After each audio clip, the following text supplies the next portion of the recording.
I mean, look, do I believe Michael Afton is the vengeful spirit? No. But I think you can make an argument for it.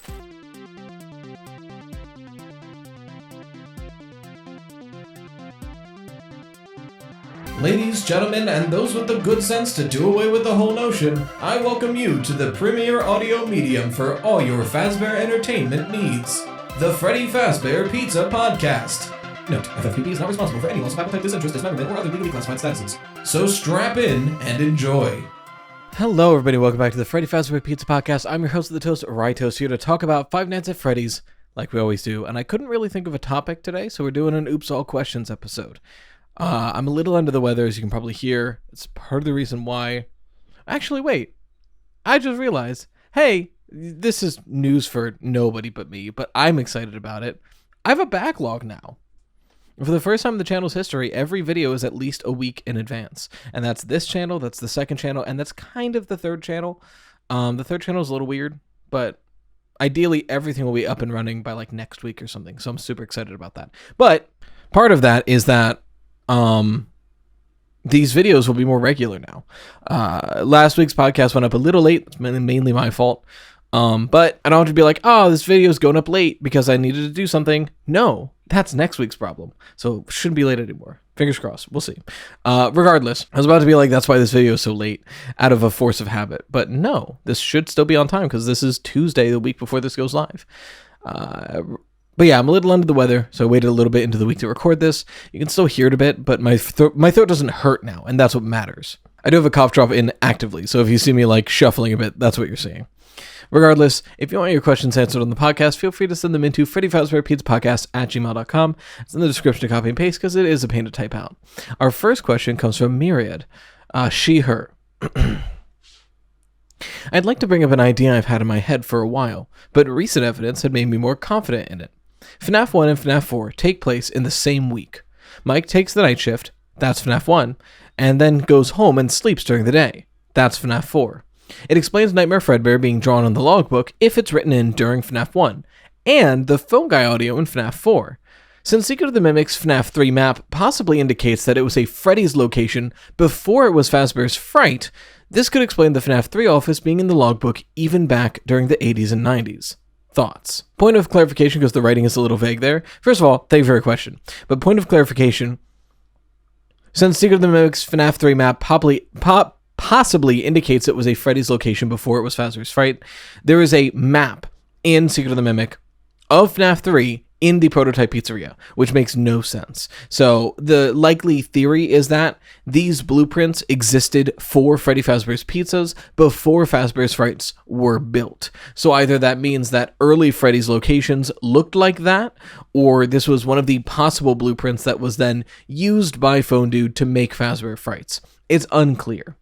But in the security logbook, we have images of FNAF 3, which leads a lot of people to believe that FNAF 3 is when Michael Afton is filling in the security logbook. And I still think that's most likely. The thing about this theory is it's really cool, but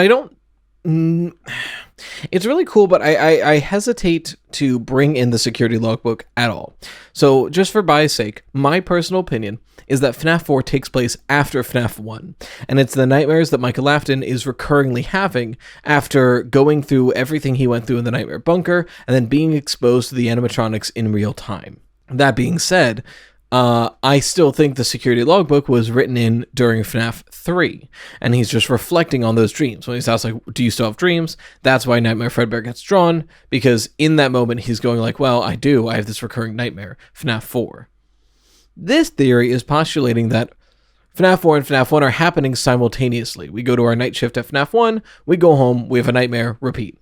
I think that's plausible. It's plausible, and it's very possible. Frankly, it fits within my timeline scope, because mine is just it happens after FNAF 1, and this would technically be after each night of FNAF 1.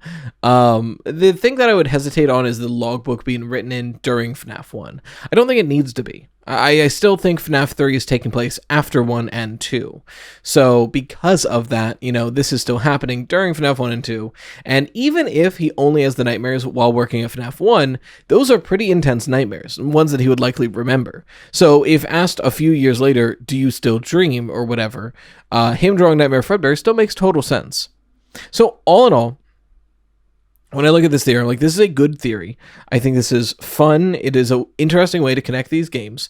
But I don't think the security logbook being written in during FNAF 1 makes a lot of sense here.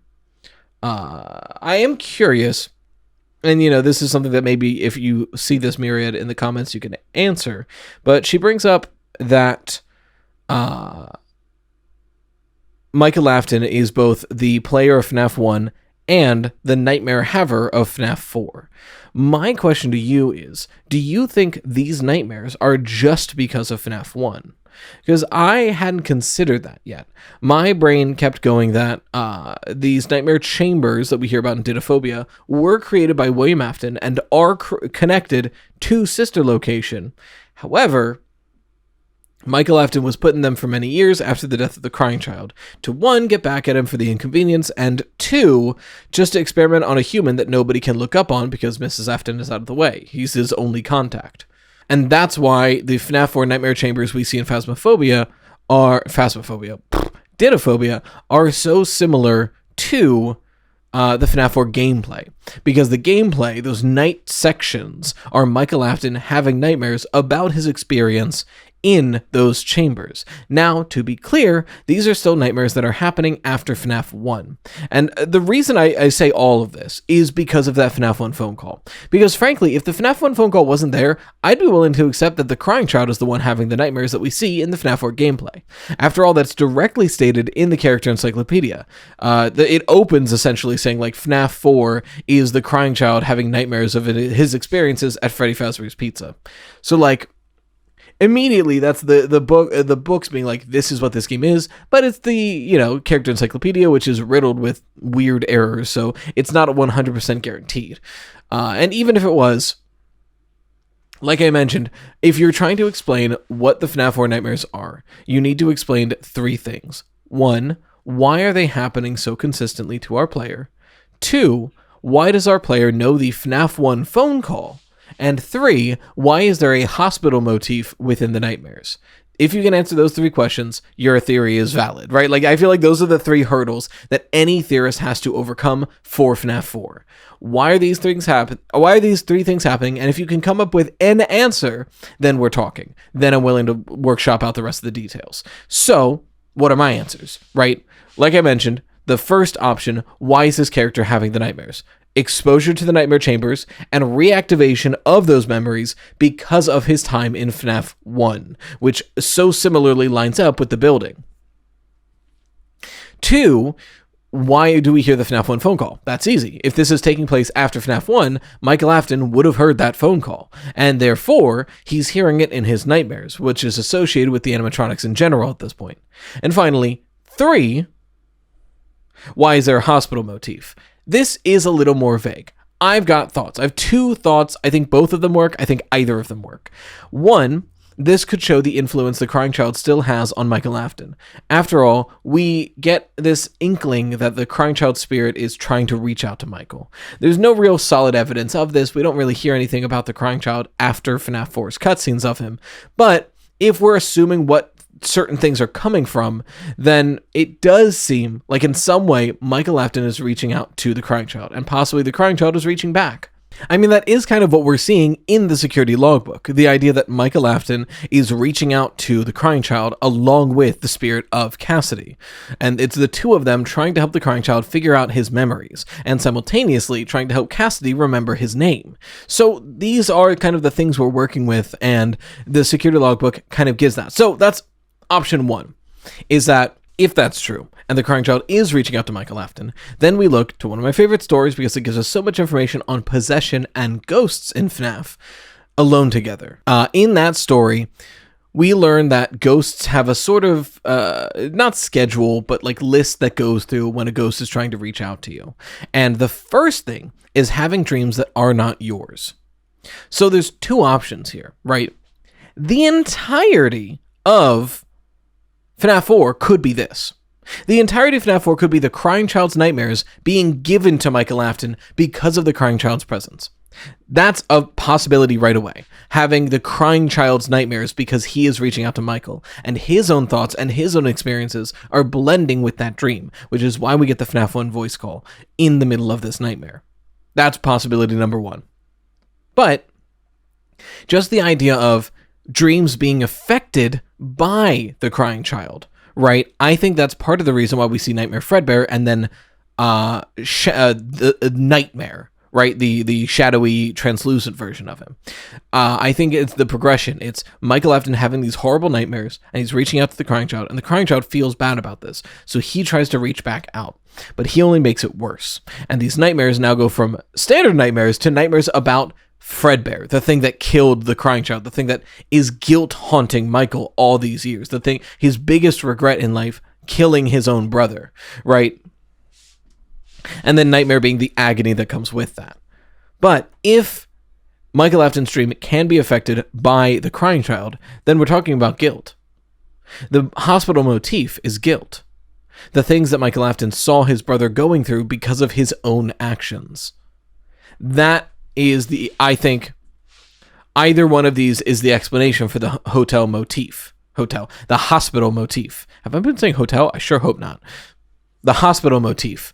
The flowers, the IV bag, the pill bottles. These are manifestations of Michael Afton's guilt. So either, I guess that's three options. It could just be in his nightmare because he feels guilty about it. It's his bedside though, so that's not 100%. Either, weakest option, it's Michael's guilt, and that's just part of the nightmare. Then the second option would be that these nightmares are being given to Michael by the crying child, which then means Michael does not have to be in the nightmare chambers. That does free him from that, but I still think it's logical for a whole litany of other reasons. It's just that these nightmares are being thrusted upon Michael Afton, and he has to figure out how to deal with them. And then our third option being that the crying child is reaching out to Michael to try to get some sort of communication, and it's modifying the nightmares that he usually has, which is why this hospital imagery does not appear until partway through these nightmares. They didn't start with these hospital images. They took on these hospital images, just like it takes on Fredbear.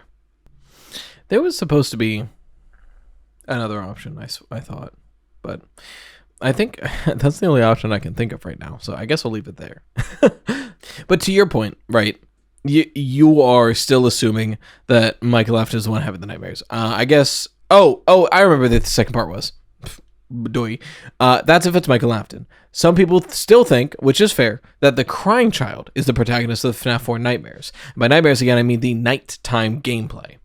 Well, we have to go through our list, right? 1, why are they having the nightmares? 2, why did they hear the FNAF 1 phone call? And 3, why is there hospital imagery? Well, 1 and 3 are easy. These are clearly modeled after the crying child's nightmares. So why is he having the nightmares? It's his nightmares. And number 3, why is there a hospital motif? Well, he got bit and went to a hospital. So those are easy. It's the second one that I think is my hang up, and was why I personally don't believe the crying child is the one having these nightmares.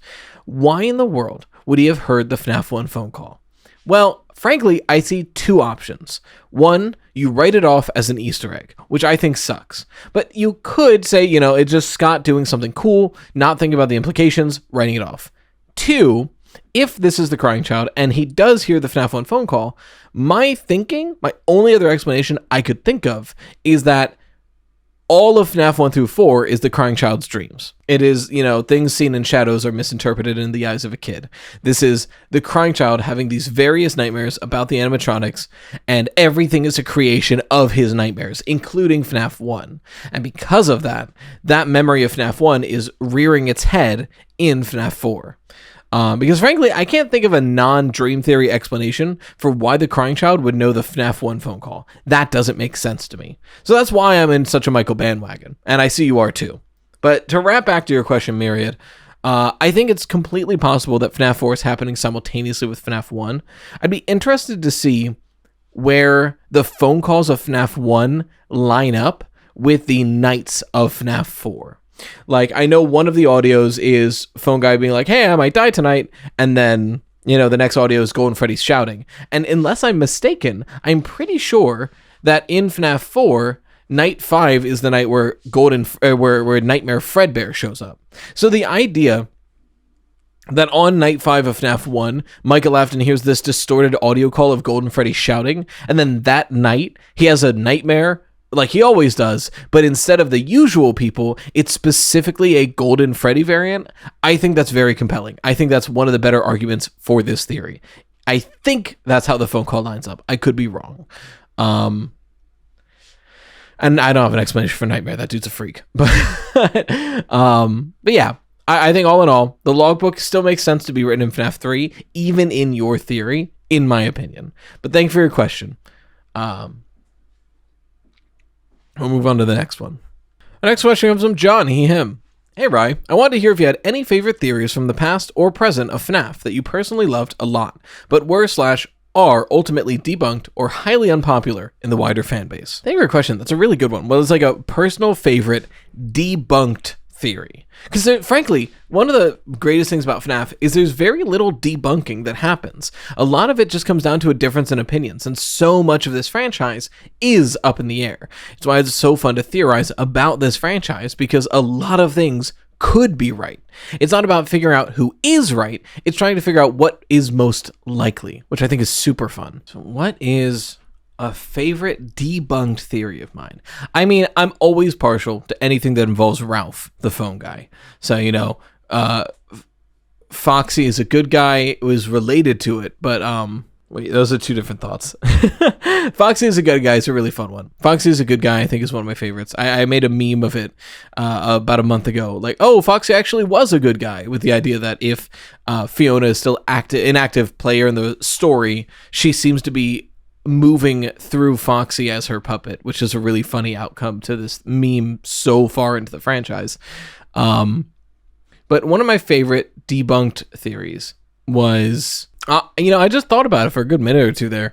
I really can't think of anything besides, Foxy is a good guy and Phone Guy is William Afton or whatever. Because and I don't really like Phone Guy's William Afton because I like Ralph. I like him too much. Because, like I said, it's really fun how little can be debunked in this franchise and how much just is on the table at all times. I mean, look, do I believe Michael Afton is the vengeful spirit? No. But I think you can make an argument for it. It sort of falls apart once you include anything besides literally only the games, and like half of the games at that. But it's at least a narratively satisfying theory that I do enjoy. And it's not necessarily debunked because we know so very little about the vengeful spirit, or the idea that there's two spirits inside of Golden Freddy, or just one spirit inside of Golden Freddy, or it's just the crying child, or it's just the vengeful spirit. Like, there's so many ways to take everything in this franchise that so little is actually debunked. So I think I'll go for the second option you have, and I think that's my hang up, right? Or are highly unpopular. Maybe let me focus on that. What is a highly unpopular theory that is a personal favorite of mine? I don't know if it's highly unpopular, but I'm a big fan, and I think it's likely. I don't know. It's just, of the current theories in my brain that I believe in, I think one of my favorites is that there are no Glamrocks that are possessed. So that being Glamrock Freddy, Chica, Monty, or Roxy, that none of those four are possessed, including Freddy. Because, and it's my favorite because I think it's such a good mirror and foil to the Mimic, right? We have the Mimic, which was a program that was designed to copy something else and recreate it, and then was then used as a de facto babysitter. And over the years of abuse and everything that it suffered, it's this AI that is sort of becoming sentient to kill things and be evil, to try to recreate William Afton. And the biggest threat to it right now is another AI, a branch of its own AI, that is becoming sentient to protect a child. And that's a really interesting foil. We have like two different AIs becoming sentient for completely opposite reasons. One is becoming sentient to kill children, and the other is becoming sentient to protect it. So we have these two sentient AIs duking it out, and I think that's a really fun concept for the story to explore as it goes on. A concept that does get robbed of its impact if Glamrock Freddy is just like possessed by Michael Afton or something, right? So that's why I'm partial to Michael Afton and all those spirits being completely moved on and nobody being possessed, or nobody possessing Glamrock Freddy. I don't know if that's unpopular. I like that a lot. And I also like the blob is... whenever the body of William Afton is inside the blob, William Afton is in Ultimate Custom Night. And that's why the blob scoops up Burn Trap the second it can after Security Breach, because he got out of that mass of agony and his mind was freed from Ultimate Custom Night. So then, the second it could, the blob yoinked him back up and he's right back in. I like that thinking too. I have a feeling the blob is going to come back as the next major villain, either alongside or after the Mimic, because we have this theme in Fazbear Frights where all of the agony of William Afton and Andrews collected. And then the moment it is, William Afton takes it over and tries to use it as this big, unkillable abomination. What do we see at the end of Security Breach except for a mass of agony, the blob, scooping in William Afton and then running off? I think it's William Afton is taking that time to try to take over the blob. And I think it's something that we're going to see in either the next game or the game after. Anyway, thank you for your question, John. And we will move on to the next one. Our next one coming from Amanda, they, them. When discussing being led astray by a boy in the witch's story, could that not have been someone using Balloon Boy? He is a lure after all. So this is talking about, first of all, thank you for your question. So this is talking about the Candy Cadet story in Help Wanted 2. The story where essentially a woman faces off against a witch and escapes, but is left scarred. And she comes back later in life to take on the witch again. And on the way, a boy offers to help and says, "You can rest in my house." And when the woman trusts the boy and does that, it ends with, "And the witch had her meal." So the boy was a trick, something that the witch used to lure the woman back into the trap and get her for good this time. So one of the big questions is, what the hell are we talking about here? Most recently, I liked the concept that this is about Edwin, and Edwin is the protagonist of Help Wanted 2.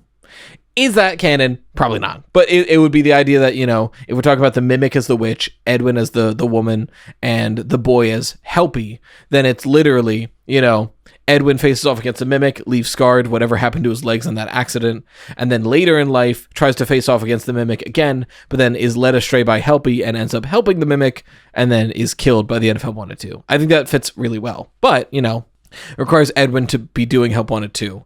And swaps like every gender in that story, but that's fine. The gender in the story is never really super lined up. Anyway, the lore being Balloon Boy is interesting because I don't see... okay, so it's two things. One, you're right to point out that Balloon Boy is used as a lure all the time in the franchise. In FNAF 6, in FNAF 3, like this is a repeated thing that Balloon Boy's laugh will lure animatronics. But that is kind of the only connection, is the problem that I'm having. Like, there are really no other connections for Balloon Boy here. I can't imagine who would be luring somebody with Balloon Boy, especially since Balloon Boy is a lure for animatronics, which implies that this is a story where the witch is luring an animatronic into a trap. Maybe? Could this be talking about... but specifically one that was only lured the second encounter. So we couldn't even say that the girl is Springtrap here, which would be crazy to say, because it almost lines up if we're talking about Michael and William, or Springtrap, because in FNAF 3, William and Michael face off, William being the girl and Michael being the witch, but William escapes, however scarred, aka gets burned in the FNAF 3 fire, but makes it out and becomes becomes Scrap Trap.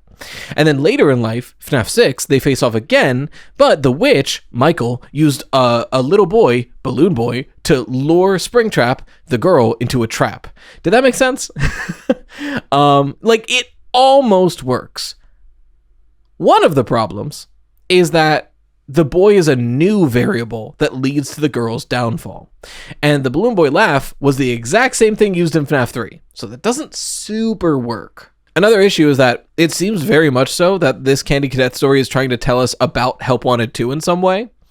However, Balloon Boy is not involved in Help Wanted 2 at all. Like, he's there, but he does not play a large role in it. So it's one of those things where, like, I think you can make an argument about this if you squint hard enough, but I think you'll be working hard enough that it's not super worth it. I don't see a great option, because if Balloon Boy is the lore, who the hell is using him? I think that's the harder question. But thank you for your question. Our next one comes from Anonymous, he, him. If we assume Edwin is still around at MCM during Secret of the Mimic, is it possible that he coded some way to make himself invisible to the machines inside, similar to how Vanny is invisible to Freddy in Security Breach? At the moment, I am Edwin agnostic, but the biggest problem at the moment is how could M1 not know Edwin was in the facility? Given that Glamrock Freddy is made of mimic coding, it stands to reason a similar tactic could work with the original mimics. Thank you for your question. This is actually a really good point I hadn't considered. So let me break this down for you. In Security Breach, it's established that the animatronics cannot see Vanny. At least Glamrock Freddy can't until he receives Roxy's eyes. So what's up with that? The thinking is that either Glitchtrap is allowing them to see, Roxy has better eyes, or Vanny is using some sort of device to conceal herself from the animatronics, just so that they cannot see her. Why? I don't know, especially since they're supposed to be on her side. Maybe it's just so she can be this commanding voice and not actually seen. It's hard to tell.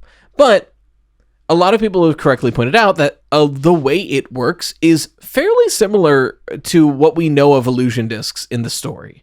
The illusion discs being these things that can disrupt photo technology. As we hear in the therapy logs, she appeared blurry on tapes, if that was her. Things that allowed the characters to hide from the robots. Like, they would turn it on and suddenly they're invisible to the robots, which is what we're seeing Vanny do. And they emitted this really loud piercing noise that most of the characters really did not like, some of them vomiting the first time they heard it, which would then explain Gregory's like weird visual glitch when Vanny is nearby. Not necessarily just some aura farming stuff, but it's that Gregory is like feeling nauseous and getting a migraine, maybe even might throw up. They chose to visually represent that with these like weird scanline effect. So the theory that Vanny had been using some sort of illusion disc to hide from the animatronics, not a new one. It's frankly a very good theory. There's not a lot of other ways to explain why Freddy just can't see Vanny. The question then becomes, and this is a great point you brought up, Anonymous, is Edwin using something similar? Because we have a good idea that the Glamrocks are built out of the Mimic AI systems, and that's like what they're functioning off of. So if it stands to reason that if there is a technology that can disguise you or hide you from Mimic-coded robots, then that technology could similarly work on the Mimic itself. And who has an incentive to hide from the Mimic more than Edwin Murray? Edwin Murray, who essentially created two robots that hate his fucking guts and want to kill him.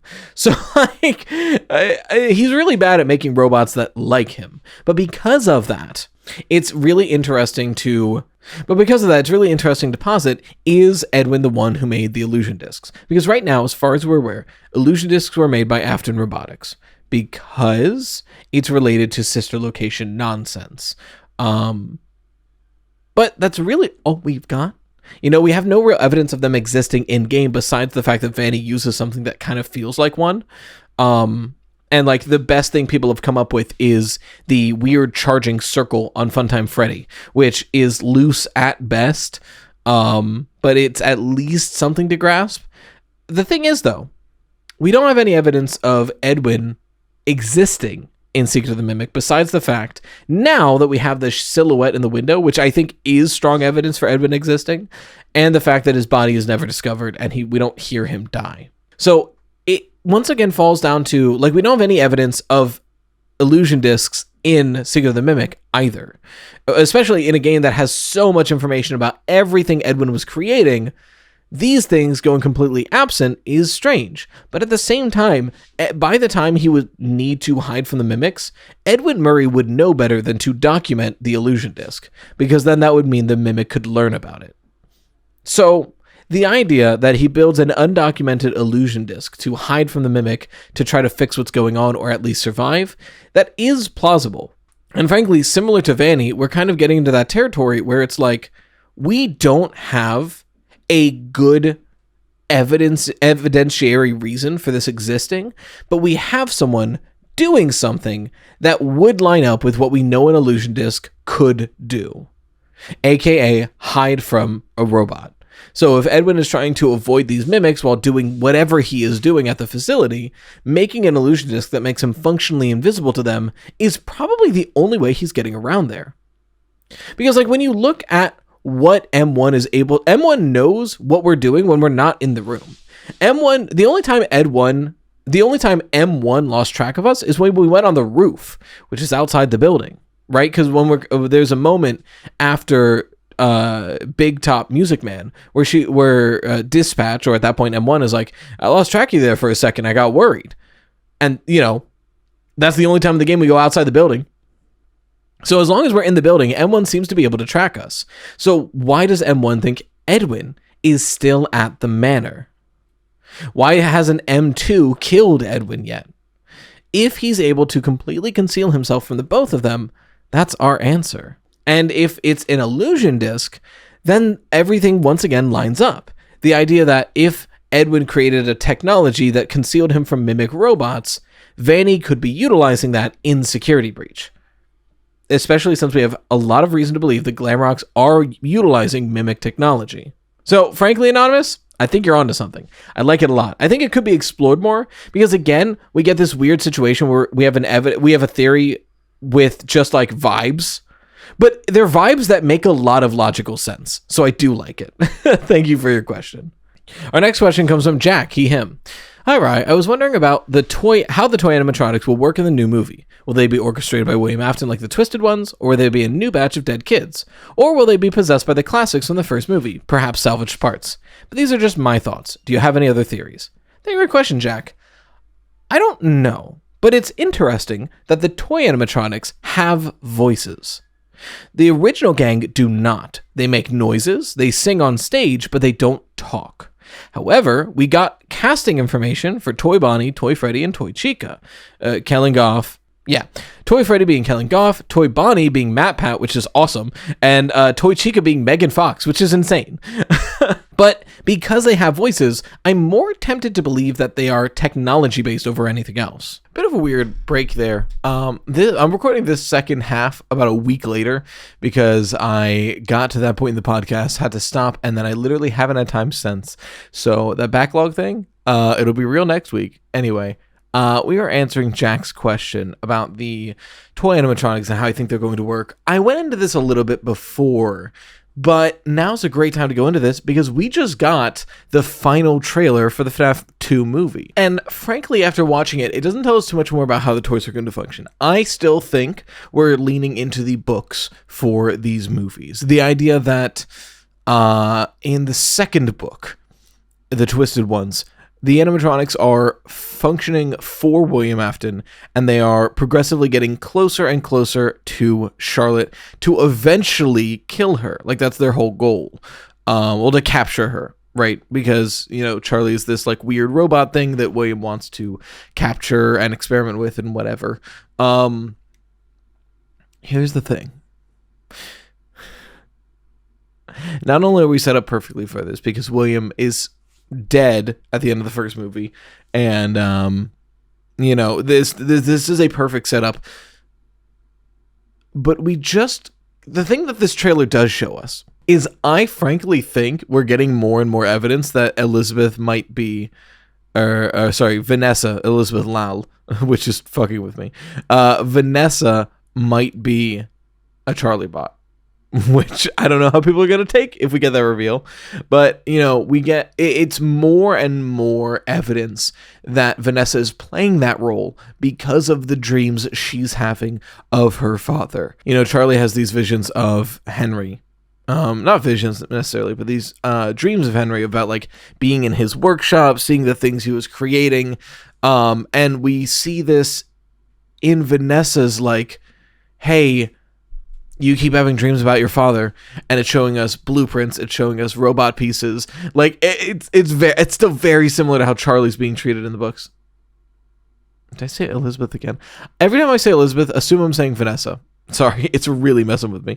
So again, we're getting more and more evidence of this being about Vanessa being the child of William Afton, who's also a robot. I don't know if it's going there, but it's really interesting that how much Vanessa lines up with Charlie from the books, who is a robot. But as far as how I think the toys are going to act, I don't think they're possessed. I still think it makes the most sense that they are acting on the behest of William Afton, and that's the twist, is that the classics are still possessed, are still being protective of Abby, but the toys are actively going after her, and they are being programmed to do so, or at least directed in some way. Maybe they are possessed. It's hard to tell. Maybe they are possessed and they're being guided by William, similar to how the classics were in the original at the end there. But it to me, the toys seem much more like they're robots performing a task. But the big question then is still the puppet. Hey, what the hell is the puppet doing? I think, in the trailer we get that guy talking about, like, we thought it was an accident, but when the other kids started going missing, I knew he murdered her. And I think that's showing us the puppet being possessed, which is interesting if we have Vanessa playing the role of Charlie, if Henry's daughter is still dead, possessing the puppet.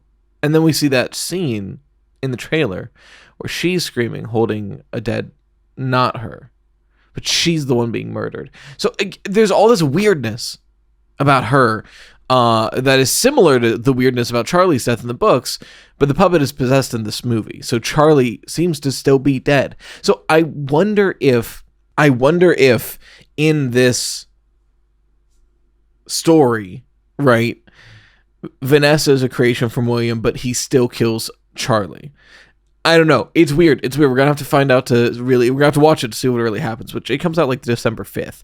So expect that week a Easter egg video like it did for the first movie. But no, I'm really interested to see how they're going to take this. I think our best bet is that it's going to be the classics are possessed, the toys are programmed. That's my guess. And the classics are actually going to protect us from the toys during the climax of the movie. I think that makes the most sense. They're going for the twisted ones. But we'll see. Jack, thank you for your question. It's fun to talk about. We have one more from Raphael, they, them. If you could change or add things in Secret of the Mimic, what would you do? That's a good question. Because generally, I think Secret of the Mimic is probably my favorite FNAF game they've put out so far. For good reason. I think a lot of people agree with that. It's a lot more engaging of a game than a Sit and Survive, in my opinion. But it's better loads than Security Breach, just because it's more polished and it's actually scary at times. So it's a very good game. The question is, what would I change or add about Secret of the Mimic? Well, for one, I would add manual saving. They added more autosaves, which is nice. But there's a lot of points in that game where the save point is just so far in the future that it becomes very punishing, especially since there's a collectathon aspect of this, but it's only autosaves. So you collect like 6 things, but if you don't happen to stumble upon an autosave, all of those go back to where they were, which sucks. So if I could just, anytime we collect anything it's saved, that'd be awesome. Which I think they maybe added that at some point. I don't know. But if that's not there, add it. Second, frankly, I wish New Game Plus carried over the access keys, because I think that'd be a more fun way to do a New Game Plus, being able to start the beginning with every key, but you still have to go to the objective you need in that moment. It would make collecting things up and finish and like 100% of the game a lot more welcoming and comfort, like a lot more easy to do. But I think it would be a fun way to play that we don't get to because of the way the game is programmed. What else? Because that's all like technical stuff. What about the game itself? This is similarly minor. I kind of wish, but I do kind of wish that in the house section, in the manor section, I wish it wasn't the same costume from the pizzeria. M2 just showed us its amalgamate costume. I wish there was like maybe an old Springlock costume or something that the Mimic was walking around in the manor, just to mix it up a bit. I don't think it needs to be just the endoskeleton, because that's still a good reveal to save for the storybook ending. But just another outfit to mix it up a bit, I think would have been cool. But no, honestly, the more I think about it, it's just like little nitpicks and technical stuff, because there's not a lot of stuff that I would add to Secret of the Mimic. I think it's really solid as it currently is. So yeah, I think as far as what would I change or add, not much, frankly. I really like it the way it is. But thank you for your question, Raphael. And we're probably going to call it there. So once again, if you have your questions you want answered on the podcast, feel free to send them into Freddy Fazbear Pizza Podcast at gmail.com. That's in the description to copy and paste, because it's a pain to type out. But until next time, thank you for watching the Freddy Fazbear Pizza Podcast, where the pizza abilities are endless. We hope to enjoy your future patronage. Bye-bye for now.